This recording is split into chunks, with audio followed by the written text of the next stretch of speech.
देखो भाई, ये तुम्हारे पास जो है लेप्लास का सेकंड शिफ्ट थ्योरम है। इसके अंदर क्या है तुम्हारे पास, इसके अंदर तुम्हारे पास जो है ना यूनिट स्टेप फंक्शन है। यूनिट स्टेप इन्होंने क्या करा हुआ है कि जो है ना ये दो मतलब टाइम इंटरवल है कि ए से पहले उसकी वैल्यू 1 थी फंक्शन की, और जब जब जो है टी की वैल्यू ए से बड़ी थी।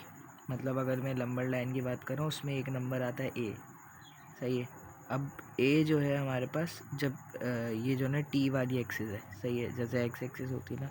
अब जो इससे पहले वाली वैल्यूज़ पर इस फंक्शन की वैल्यू 1 है, और ए के बाद वाली, ए से पहले वाली पे सॉरी 0 है, और ए के बाद वाली क्योंकि ए से बड़ा है ना टी, ए के बाद वाली पे इसकी वैल्यू 1 है, सही है। तो यहाँ पे 1 है और यहाँ पे 0 है। मैं लिख देता हूँ ये 1 ये 0, सही है।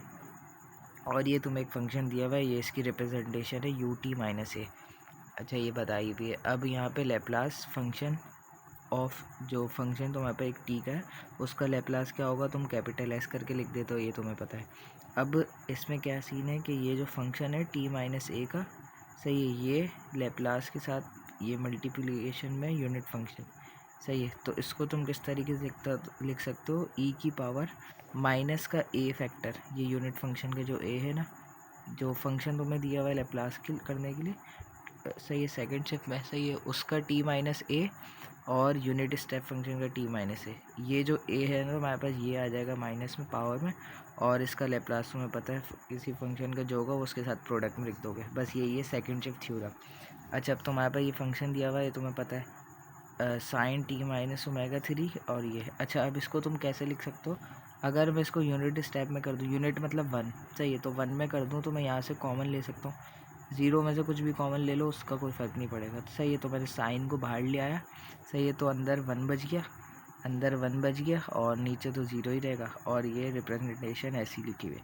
अच्छा, अब तुम्हारे पास ये ए जो होता है वो तुम्हारे पास यही होता है जो इसका इंटरवल होता है कि किस टाइम से पहले फंक्शन की वैल्यू 1 है और किसके बाद फंक्शन, किससे पहले फंक्शन की वैल्यू 0 है और किसके बाद 1 है, जो मैंने यहाँ लिख के बताया तुम्हें। अच्छा, अब यहाँ पे ए की वैल्यू क्या आ गई, पाई/3 आ गई, सही है। तो तुम टी के साथ माइनस में पाई/3 लिख दोगे, ये तुम्हें इससे भी पता लग गया। अब यहाँ पे तुमने साइन ऐसे ही रखा, और उसके साथ मल्टीप्लिकेशन में क्या था, u t minus a t minus पाई/3 हो जाएगा, सही है, या ऐसे टी साइन के साथ भी और उसके साथ भी।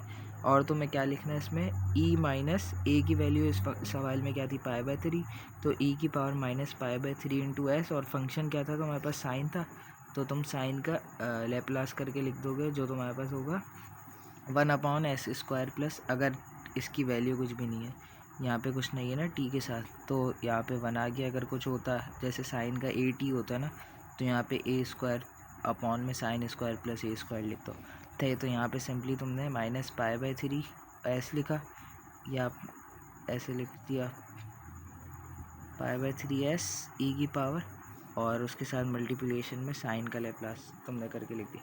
अच्छा, हम नेक्स्ट क्वेश्चन में भी यही करा है, कॉमन ले लिया। अब यहाँ पे ए की वैल्यू क्या आ जाएगी, 2 पाई/3 आ जाएगी। इस सवाल में भी सेम एज इट इज़ वही काम करा है। अब यहाँ पे कॉस का फंक्शन था, तो ऊपर कॉस में क्या आ जाता है, ऐसा आ जाता है, तो ऊपर ऐसा आ गया, और माइनस का 2 पाई/3 एज इट इज़ यहाँ आ गया, और एस भी है तो इधर एस भी लिख दिया। अब इस फंक्शन में तो मैं डायरेक्ट ये बना के दे दी यू टी माइनस 1, ए की वैल्यू क्या है यहाँ पे 1 है, सिंपली क्या करा, ए की पावर माइनस एस, और यहाँ पे साइन का फंक्शन है लेकिन साइन एच है, हाइपरबोलिक है, तो यहाँ पे तुम्हारे पास बीच में माइनस आ जाएगा, 1/s² माइनस का 1। नेक्स्ट क्वेश्चन इसका, इसमें तुम्हारे पास एस के साथ लिख दो ना माइनस में, टी के साथ माइनस में ए लिख दो, सही है। तो यहाँ पे ए तुम्हारे पास 1 आ जाएगा, और ई की पावर 3 टी, इसका जो तुम्हारे पास इंटीग्रल होगा वो 1 कर आ जाएगा ना, 1/3 करके एस ई की पावर ए टी का क्या होता है तुम्हारे पास 1/s माइनस ए, सही है, तो ऐसे होता है, सही लिखा हुआ होगा, सही है। यहाँ पे इन्होंने क्या करा, इसकी लेप्लास फॉर्म बनाई, मतलब ऐसे, सही है। फिर इस क्वेश्चन को ई की पावर माइनस एस करके लिख दिया, क्योंकि यहाँ पे ए 1 था, एस के साथ 1 आता तो मल्टीप्लाई करके ऐसे लिख दिया, और 1/s माइनस का ए, यहाँ पे ई की पावर 3 कितनी थी, 3 थी ना, तो s माइनस 3 आ गया। अब नेक्स्ट क्वेश्चन में तुम्हें इसके फॉर्मूले याद करना होगा, बाकी ईजी है। इसमें t-3 करके था, तो इसमें तो कोई इशू ही नहीं है। तो यहाँ पे u(t-3), अच्छा t-3 मतलब सिंपली t है तुम्हारे पास। t का लैप्लास अगर तुम देखोगे तो जैसे तुम उसमें लिखते साइन करके स्क्वायर t⁻1 है, सही है। तो अगर 1 का होगा तो t⁻0 होती है, तो 1/s आ जाता है, एक पावर बढ़ाकर आ जाता है। अब t⁻1 है तो यहाँ पे 1/s² आ जाएगा, सही है, मुझे इससे याद है। 1 का इंटीग्रल 1/s होता है, लैप्लास 1 का लैप्लास 1/s होता है, t⁻0 क्योंकि 1 के बराबर ही होगी ना। फिर t⁻1 मतलब t का क्या होता है 1/s² होता है। इसी तरीके से t² का 1/s³ होता है, एक बढ़ता रहता है, सही। तो यहाँ पे इस t का -3 करके लिखा हुआ ना, t-a लिख दो इस क्वेश्चन में, t-a।